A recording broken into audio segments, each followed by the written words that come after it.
Imagine a vast, dimly lit library, extending outward in every direction to hold all of humanity's religious texts. To organize it, you need a rule. Historically, this is called the Canon, a term derived from a Greek word meaning a measuring stick. It represents the authoritative list of books that belong in the Bible. In the Protestant tradition, this measuring stick identifies a highly specific set of texts. Exactly 66 books form the final structure. Adding a single text to this collection carries enormous theological weight. It legally binds believers to extra-biblical commands that God never actually authored. Conversely, subtracting a book creates an equally severe problem. It hides a portion of God's will, preventing His people from knowing and obeying His complete instructions. The canon serves as the literal boundary of the Christian life, dictating the exact parameters of obedience. Outside those 66 illuminated blocks sits a massive shadow library. This dark pile includes the Apocrypha, lost epistles, and modern claims of new revelations from various cults, which presents a serious epistemic problem. How do we verify, using empirical and historical data, that this boundary line is drawn in exactly the right place? To solve this, we have to look at the specific mechanism of canonicity, the historical and theological criteria used to test whether a text carries the literal signature of divine authorship. If this boundary is misplaced by even a single document, the entire systemic logic of absolute scriptural authority begins to fracture. To understand the rules of this boundary, we have to look at where the canon physically began, the stark wilderness of the Sinai Peninsula. The absolute first iteration of the canon was incredibly brief. It consisted of 2 physical stone tablets containing the 10 Commandments. Because the text explicitly states that God Himself authored the writing on these stones, they form the non-negotiable physical bedrock of the biblical collection. Yet this bedrock establishes an immediate historical paradox. Deuteronomy records a strict, explicit command given to Israel: "You shall not add to the word which I command you, nor take from it." The conflict is obvious.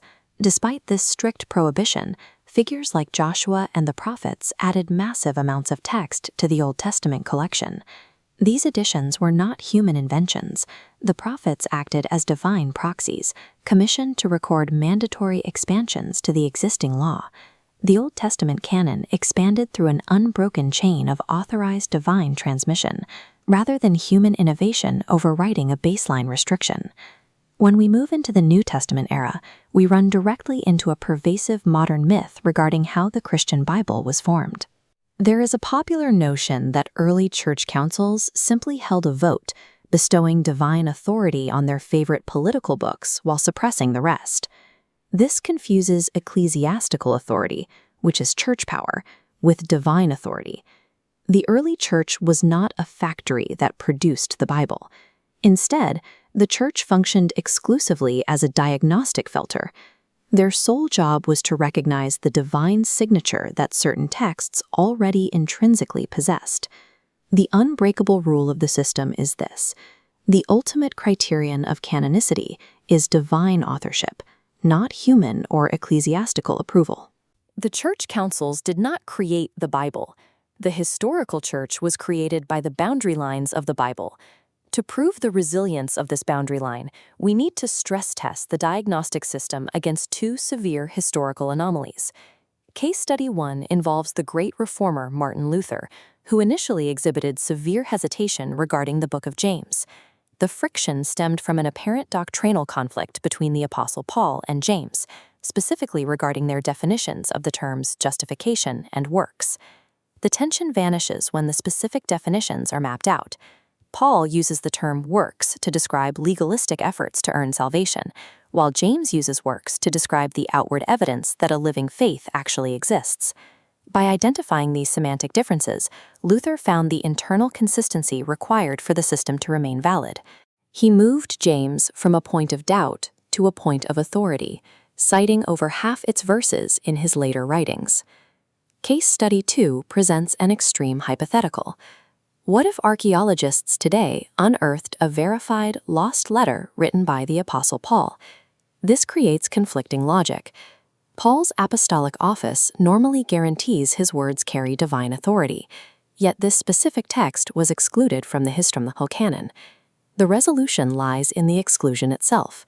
The very fact that the early church did not preserve it indicates that the apostles never intended for that letter to function as universal scripture. The boundary line proves intellectually resilient.